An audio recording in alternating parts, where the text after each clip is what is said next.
Joining us today, we have Adriana Berger. Adriana has supported Ohio school districts with culture, leadership, and academic development for nearly a decade. She has provided us with many materials and a video, which we have linked onto our site today. And Adriana, I'm going to stop sharing my screen so that way you can share yours. Awesome. Well, Franklin Covey itself has a couple different divisions, but today we're talking about the education division. And this idea of the Leader in Me process is one bucket, and then there's another bucket where it is just the Leader in Me high school courses. So today we're going just to be speaking about bucket number 2, which is the use of these leadership courses for high school students in grades 9 through 12 to earn industry credentials. And they're really designed to help students become college, career, and life ready. And like I mentioned, Franklin Covey is comprised of 3 different divisions. We have a government division, a corporate division, and an education space. With the government division, we work with NASA, the Veterans Administration, we work with all branches of the military, but we're down in Florida 2 to 3 times a month working with NASA. For corporations, we work with for-profit and nonprofit organizations. So when you think about the Fortune 100 companies, 90% of those companies are coming to Franklin Covey and saying, please help develop our people, help develop our employees.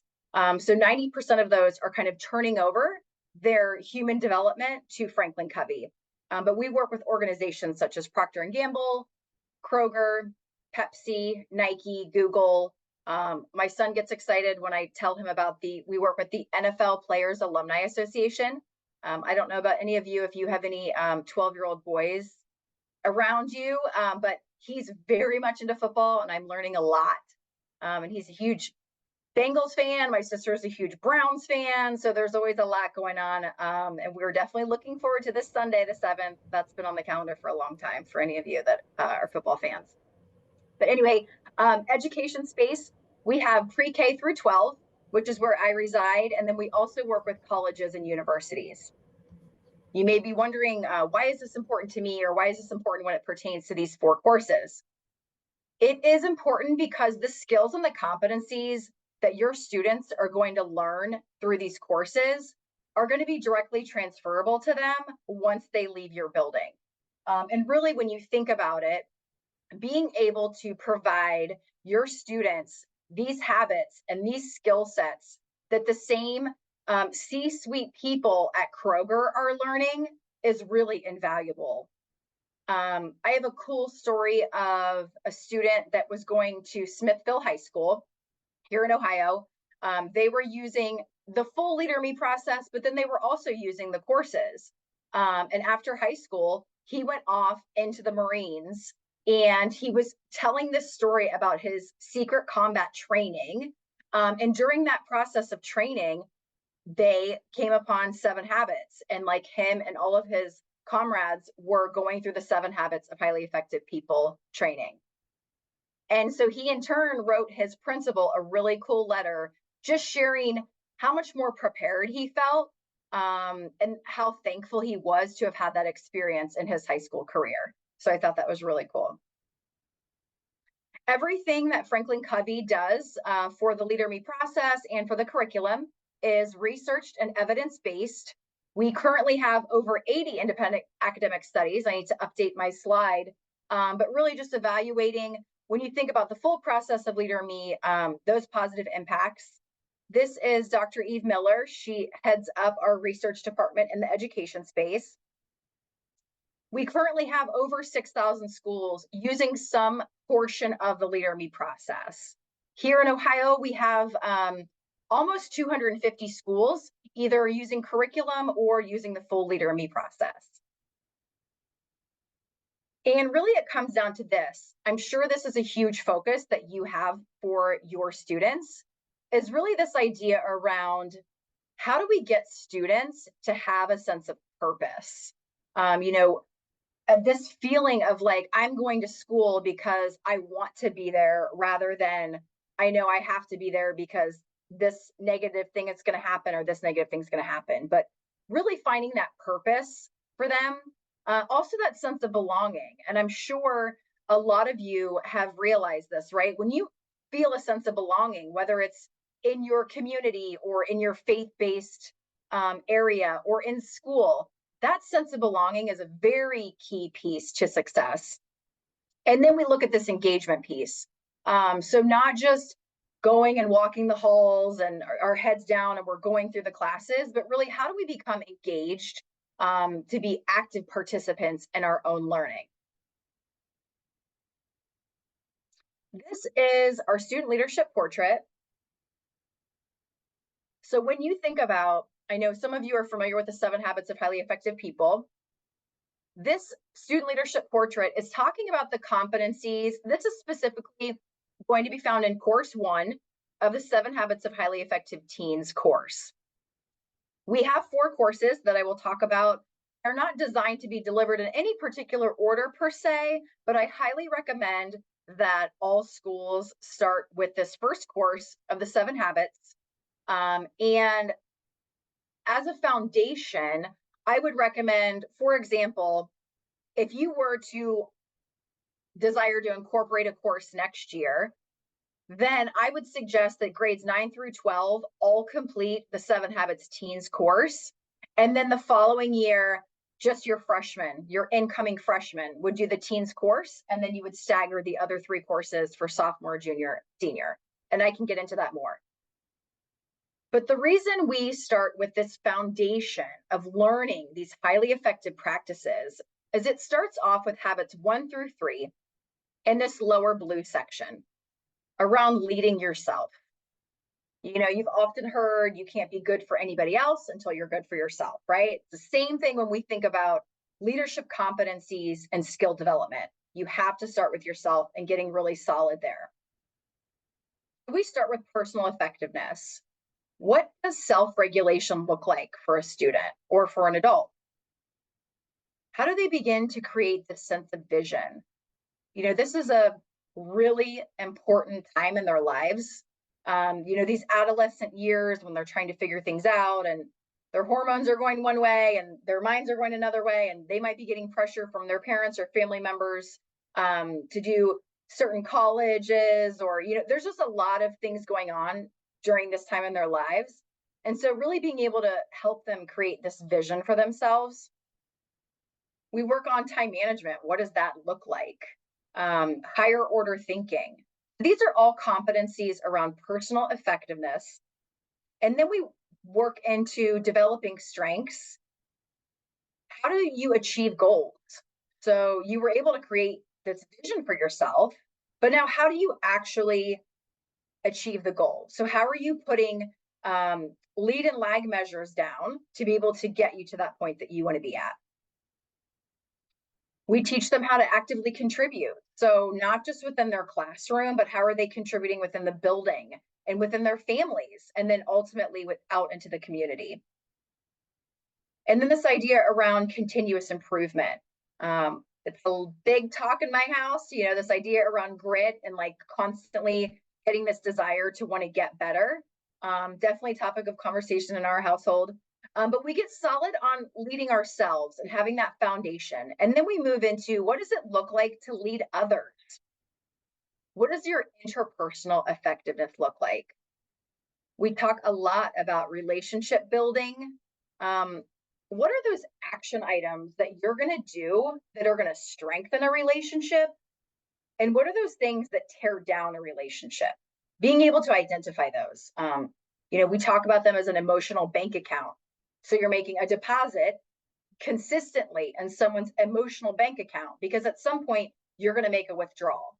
But hopefully you have invested enough in your emotional bank account with that other person that you're able to continue moving on and it's not a big detriment to the relationship. We talk a lot about empathy. How are we creating empathy for these students to have empathy for their classmates, for their other people in the community? Communication. So what does effective communication look like? Habit number 5 is to seek first to understand, then to be understood. So when you think about a conflict at school between 2 students, it's very important to be able to sit and listen to the other person's side of the story, not with the intent to respond, not with the intent of, okay, let's see what they're talking about, and I'm going to come up with my story of rebuttal and why I was right, but really being able to have that empathetic listening where you're just listening to understand the other person. I don't know about you, but I use this not only in my professional life, but also in my personal life, right? It's very important that I sit down and when I have a conversation with someone and you know, maybe they did something that I didn't think was right. I'm like, you know what, you really shouldn't have done that. But it's important for me to sit down with them and find out their side of the story before I immediately jump to my conclusions and start saying, well, you should have done it this way and this is all wrong, and being able to really sit there and effectively communicate. We talk a lot about collaboration. A lot of schools I've talked to lately, their students are going directly into a tech career field, right? They're not doing the traditional four-year college route because they kind of prefer to be on their own, right? They want to go work on the mechanic line, or they're going to be an engineer, and they're really just focused on solo work. But really, that's not realistic, right? You have to be able to know how to collaborate and work with other teams. Your employers are going to need that, and these students are going to need that skill as they move forward. We look at how to cultivate trust. We talk a lot about trust in terms of, you know, if there's an environment of high trust, we say that things move faster. We talk about the 13 behaviors that create high trust. For example, following through. So you said you were going to do something, but being able to actually follow through and doing it. Righting your wrongs. So you've made a mistake somewhere and being able to own up to that, right? Being able to admit, hey, I was wrong. I really shouldn't have done that. Next time, things are going to get better. Those are all pieces that build trust among students, students among their family members. We work with teachers as well, right? Because if you have a building with high trust, a culture of high trust, imagine that, you know, you and I are both 10th grade teachers and we're really struggling with Billy to get him up to standards. If we don't have a high trust environment, the chances of me relaying that information to you to seek help is probably pretty low. So you can see where a lot of things can get missed from that.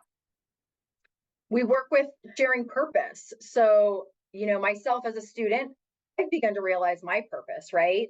But now, how do I begin to empower my classmates and my friends begin to see their purpose and their potential?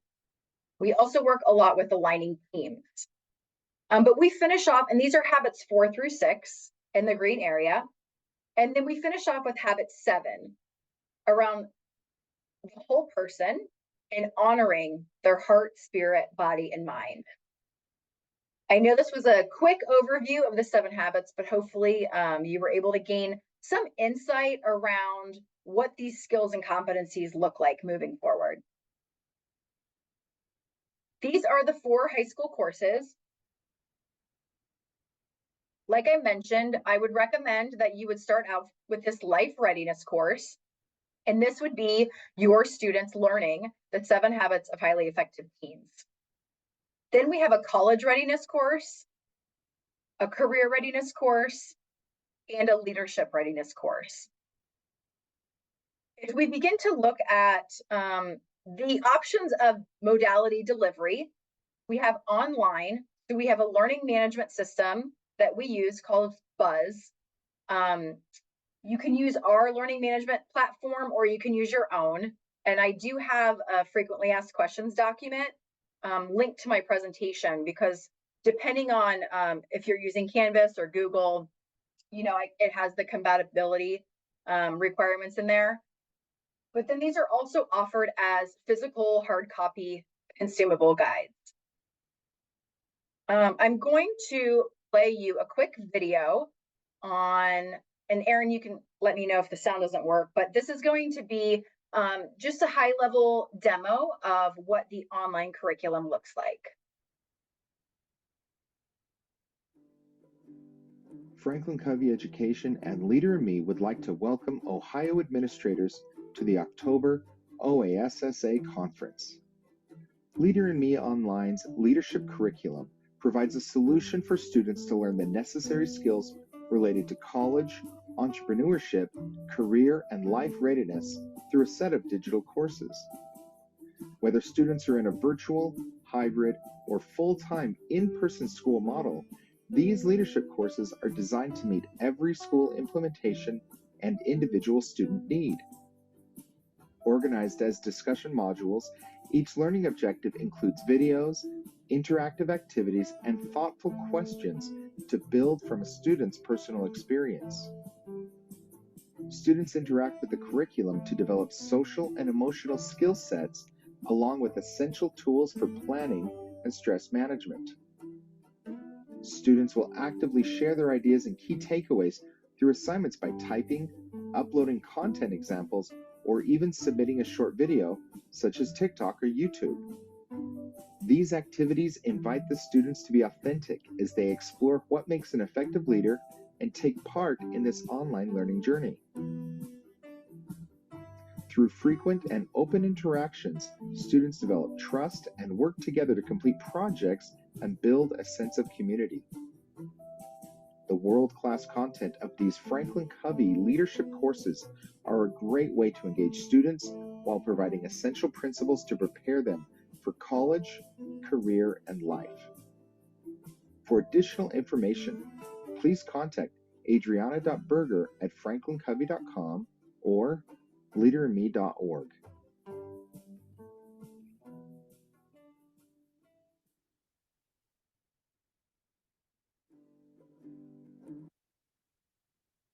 All right, so if we look at a deeper level of the content of each of these 4 courses, I'm going to go through the habits for you because I'm not sure everyone's familiar. So we're going to start off, again, the 7 Habits of Highly Effective Teens course. Habit number 1 is be proactive. First, this idea around being reactive. A lot of, pause is in that course, or in that section, I'm sorry. Begin with the end in mind. Again, around planning, putting first things first, being able to manage and organize the whirlwind is often what I talk about it, but being able to identify what are your big rocks? What are the things that are most important that need to get done this week? We talk a lot about planning for your week, right? And putting those big rocks on the calendar and then everything else kind of filling in around it. Habit number 4 is think win-win. So that comes into play with that collaboration piece, right? And really synergizing with team members and with classmates. Habit number 5 is seek first to understand, then to be understood. Habit number 6, synergize, working together. And habit 7, sharpen the saw. The college and career readiness courses, we often talk and we kind of cringe actually when we see this college readiness course because so many students now, this is not the traditional trajectory anymore, where a majority of kids are all going off to college. There's a lot more of a variety nowadays. But we do think that there's some content within this course that could be valuable to students not going off to college. But in this course, they're going to be learning about goal achievement, college test prep, college applications, study skills, and then these are the ones that we think are universal. Weekly planning, financial literacy, living away from home, how to have roommates. In the career readiness course, we're going to work on interview and presentation skills, listening skills, being able to, using feedback, right? Being able to give and receive critical feedback. That is not something we're born with, and it's definitely something that needs to be learned. Emotional control, resume writing, digital etiquette. So what does a smart social media footprint look like? Under Inspire Others, this is the leadership readiness course. I really, really love this course. Part of that reason is there's a section in here on the 4 roles of great leaders. I mentioned before there's 2 different buckets, right? We have a full school model or a full district model of Leader in Me implementation. So within that, We do professional development for the staff. We have year-long coaching where you're assigned a Leader in Me coach to your campus. You're identifying a goal or a challenge that you want to work on. We do a lot of alignment around PBIS and MTSS. We do a lot of work with strategic plans, being able to operationalize those. So not just having a really pretty poster in the central office that you've spent 6 months on developing, right? But how are you actually taking those words that are on that poster and ensuring that you're making the time and space within each building for that to come into fruition? But then part of the Leader in Me process is principal development. So principals go through this course. There's an entire course of the 4 roles of great leaders. And what Franklin Covey's done is they pulled a portion of that out and they've put it into this high school course, which I love. Because really, when you think about it, the same training that your principal's getting are pieces that your students are going to get. It's very valuable stuff about being able to lead others. We touch on leading projects, mentoring, how to be an effective mentor. They work on group dynamics, meeting management. So say I just started at a new company, you know, I've been there maybe 3 months and my boss comes to me and is like, hey, Adriana, I think you're ready. I want you to run next Friday's monthly meeting. And I'm like, okay, I've never done this before. How do I put the agenda together to make sure there's an appropriate and successful end in mind? How are we staying on track as far as time? All of those pieces. Decision-making, leading at home, and then again, very important piece around communication. A lot of times I'll be talking with schools and students right now are having such a challenge with communication, so much to the point where they don't know how to successfully or effectively communicate. So they're choosing to like retreat and isolate. And so, because what they're finding is, you know, they're getting in trouble or things are happening negatively to them when they're trying to communicate. So the alternative is this isolation piece. And so we really need to help these students with that. So there's a lot in there around that. But again, these are the 4 courses. I would suggest that everyone starts with the life readiness. And from there, my suggestion from schools that have had success with it is going into this Inspire Others Leadership Readiness course. And then from there, career readiness and college readiness, depending on your students. There has been an update to, we have an end of course exam for these courses. And traditionally, a student would complete the course, either a semester-long version, or they could do a year-long version.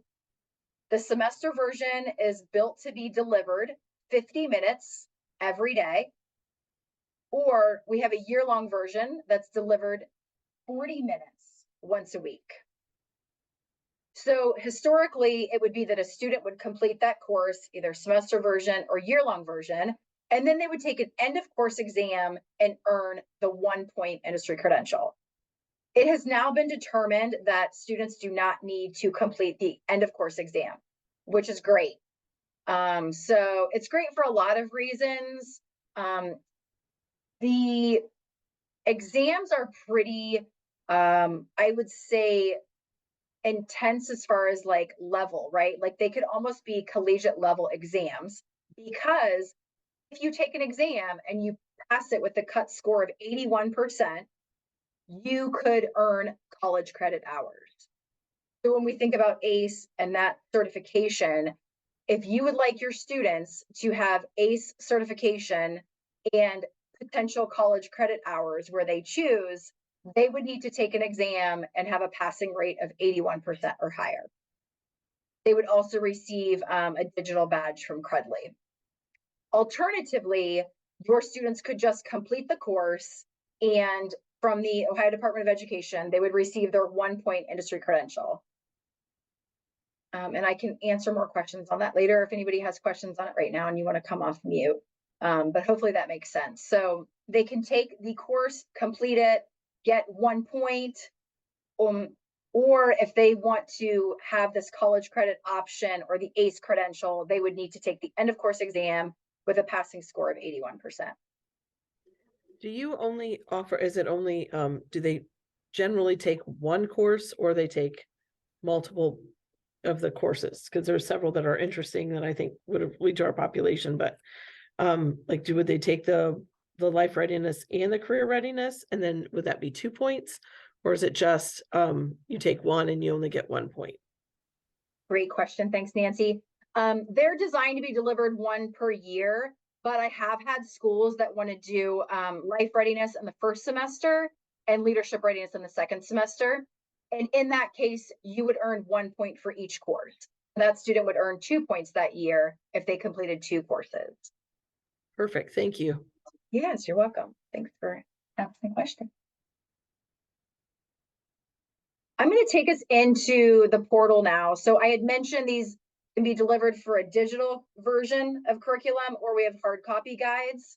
But I am going to stop sharing for just a moment so that I can get back to a different screen. I'm just looking at the chat thread. This is not free. I can go over the financial investment. And Jody, thank you for posting a link. If teaching this in person, what is the estimated length of each course? So for the semester version, it's 50 minutes per day, and the year-long version is 40 minutes per week. And thank you, Jody, for putting that frequently asked questions. I'm almost wondering if we have time, I'll kind of go through that document at the end. Is there a price for the course or just the exams? How much is the school reimbursed for the exam? So the school is reimbursed the full price of the exam, which is $65 per exam. So you would just submit that passing exam to the state and they would reimburse you that $65. And then the courses, I can connect with you directly, like for custom pricing, but really they group it as like 1 to 200 students, and then 201 students to 500 students. So there's kind of 2 different categories, but with that, you have access to all 4 courses. So for example, if you had 400 students in grades 9 through 12, you would pay that one price for the annual software license and all 400 students could complete a course. Alternatively, if you have a class where you just want to use this with like 40 kids, I am currently working on trying to get a more cost-effective model because I'm finding that more and more schools are reaching out and just wanting to do this with maybe like 1 classroom this year and then to kind of test run it for next year. So I'm in the process of working with Franklin Covey to see, because our situation here in Ohio is a little bit unique, to see if I can get some more manageable pricing for these smaller groups of students. So sorry that I don't have a direct answer on that, but we can definitely meet and talk about that. Okay, I'm gonna go back to sharing my screen.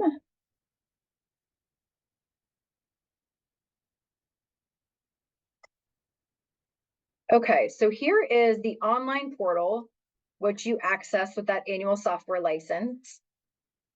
And I'm going to show you briefly, here are your 4 courses listed. If I go into these, I can find different, I will see all of the, let's see, let's go into the semester course version.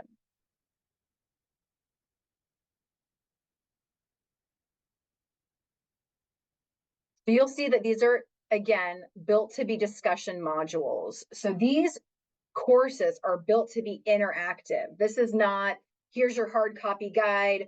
You guys do pages 34 through 40, come back tomorrow and we'll talk about it. This is really meant to be done in person. And really, it gets cool when the teacher becomes the guide on the side and the students are the ones actually up here going through the lessons. Everything is built out for you so you can see how that could be a possibility. I've pulled up one of the lessons here, and it's discussion number 6, and it's around taking responsibility. So you'll see here, from the teacher's perspective, everything for this discussion, I can back out of this and then show you again. So we're in discussion number 6, taking responsibility. Any resources that the teacher would need are going to be found here. So there's 2 videos listed here, which tells me somewhere in this lesson are going to be called out for the teacher to play the video. I'm going to go ahead and open the teacher guide so we can see what that looks like.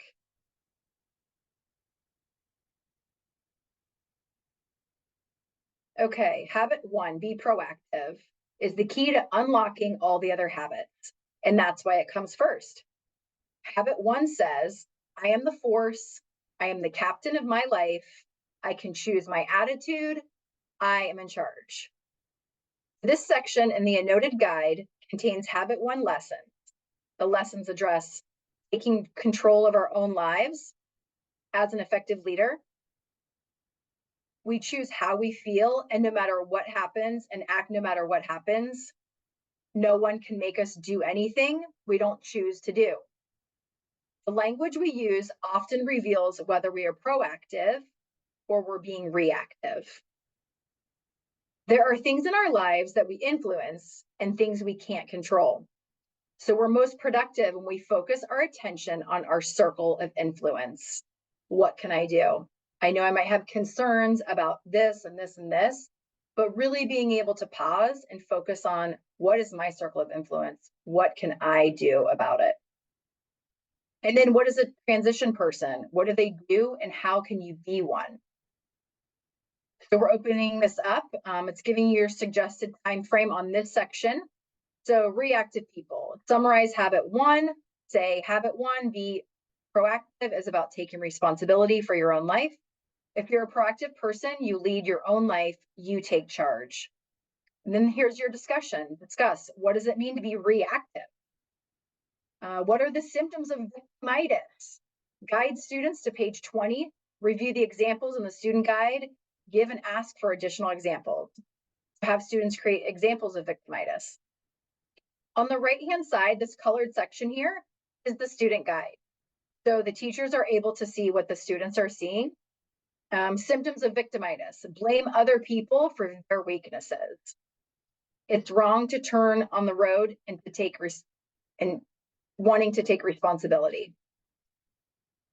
If we flip to the next section here, you'll see freedom to choose, being able to have that. There's text in there on Viktor Frankl. We go through the stimulus response model. Have the students teach the proactive stimulus response model. Have them reflect on proactive people in their own lives. And then have a discussion as the class. So here's your pause and think button. Explain that, connect it to a current issue. Guide students to page 22. Here's your taking initiative portion. So invite students to assess their paradigm of who is in charge in their lives. Invite 2 students to read the contrasting, reactive, and proactive paradigms. Discuss other examples of both reactive and proactive paradigms. There are videos that are included with this as well. I'm going to go ahead and play this one for us so you get an idea.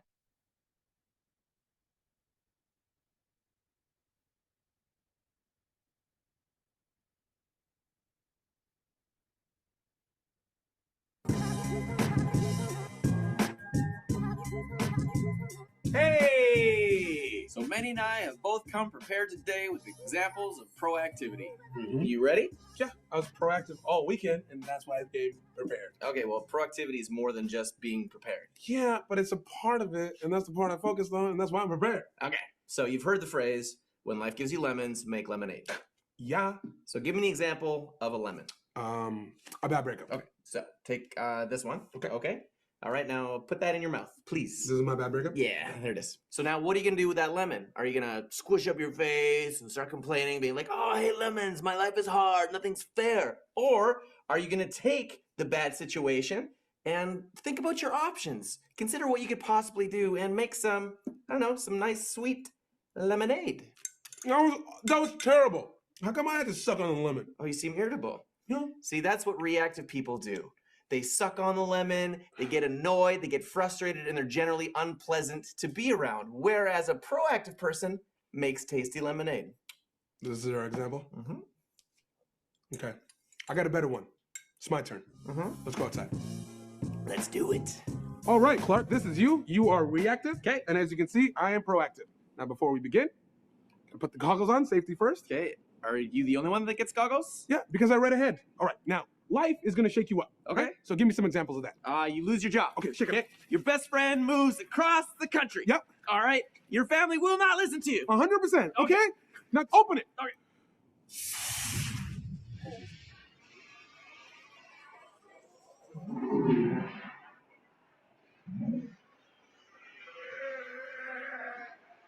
See, that's reactive. It's going to build up until you eventually explode. And it's not going to be pretty for you or the people around you. See, I'm proactive. I'm like this water. I get shaken up too, but I have strategies in place that are going to help me deal with my situations. So I'm just like this water. I'm cool, I'm calm, and I'm refreshing.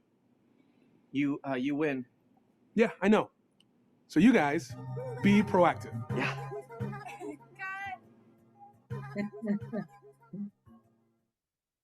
I love it. I've been tempted to do that with my son, but I have not. Okay, what level of competencies are the courses designed to be? I'm wondering about our students with disabilities and their access to this. So the courses were written at an 8th grade reading level. Is what I have been told, because that's a great question. I've had somebody ask that before. Are staff able to provide accommodations to support, or do they have to do it verbatim? Yes, they can apply accommodation. Mhm. Great question, thank you. I'm going to pull up our frequently asked questions document. We'll kind of go through that to see if that sparks any other questions. And I think I saw on your video that there were different languages available. What about for our non-English speakers in the classroom for like the courses and stuff? Are those in different languages as well, or what are the options? Great question. I believe I've added that here because someone did ask that.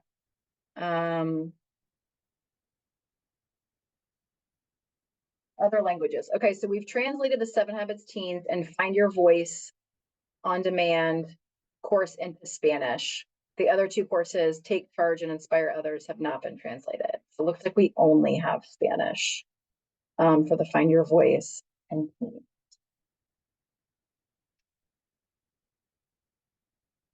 This one's talking about specific order of courses. No, but teens course first. Each passing course is worth 1 industry credential, and then I linked to ODE here. How much time per week or per day will it take to complete? So the leadership guides, or the semester version, is designed to fit a 50-minute class meeting every day. The discovery guides are a 40-minute version designed to be once a week for a year long. Digital courses, again, this is just talking about that LMS version, designed to be self-paced or taught in a blended format. This is talking about Google API. How many contact hours are each course? Approximately 43 to 45 hours per course. 7 Habits is 45 discussions at 50 minutes each. Find Your Voice is 42 discussions at 50 minutes each. Take Charge is 42 discussions. And Leadership Readiness is 30 discussions and 5 projects.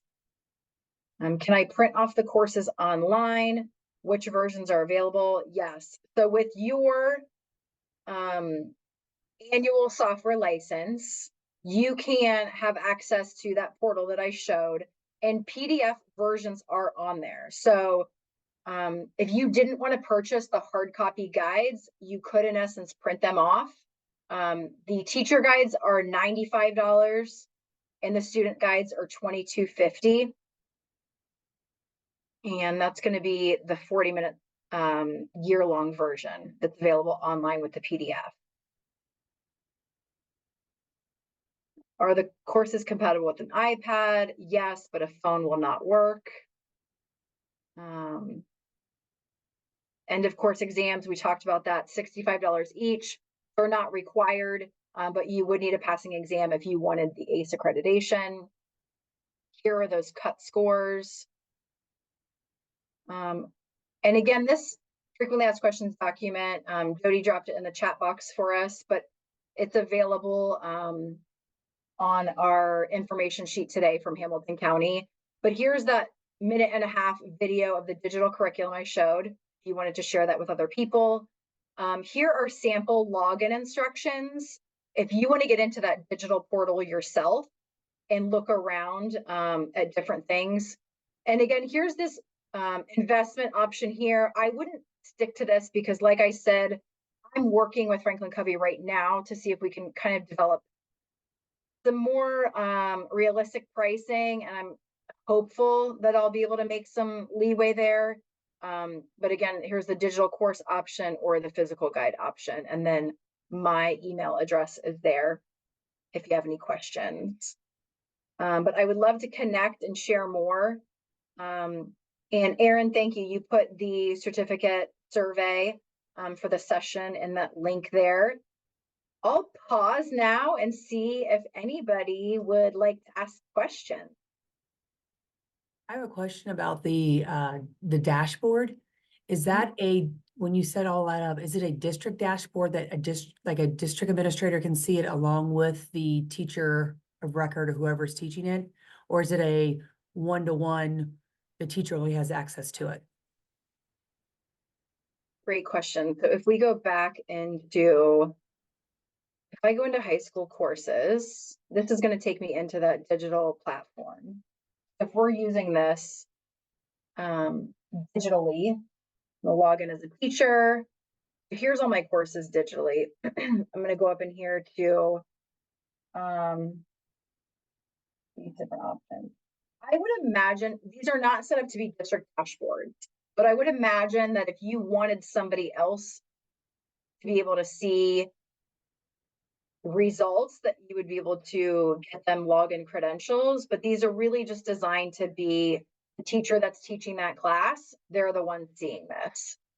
But you can see in here the different options. There's people, so you can see when this loads, you'll be able to see the completion level and the progress of your students.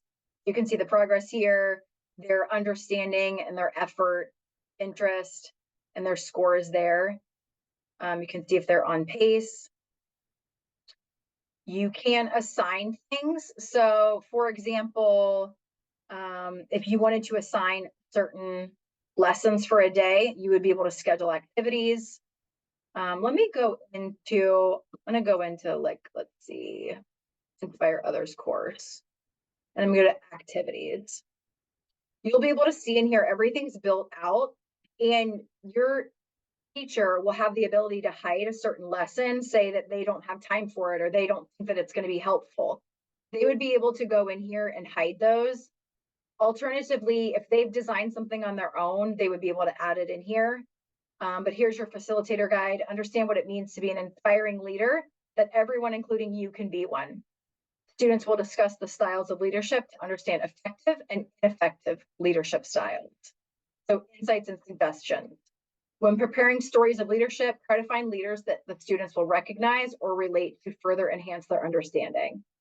So here are the items to be preparing. There are extension activities with each discussion. So invite students to complete one or more of the following extensions. Create a leadership collage of professional leaders who inspire you. On the back of the collage, be sure to identify the leader by name and include a discussion of the ways they inspire you to grow.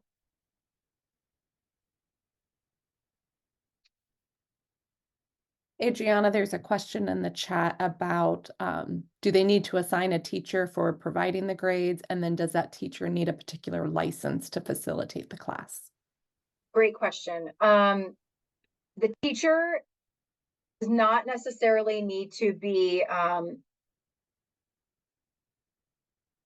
licensed. What we do is once you identify the teacher that's going to be teaching the course, we have them take the 7 Habits of Highly Effective People on-demand course that our Leader in Me schools take. It's a 4.5-hour online course. It's self-paced, but really we find that it sets them up for success in teaching this course. So that would be the only requirement per se.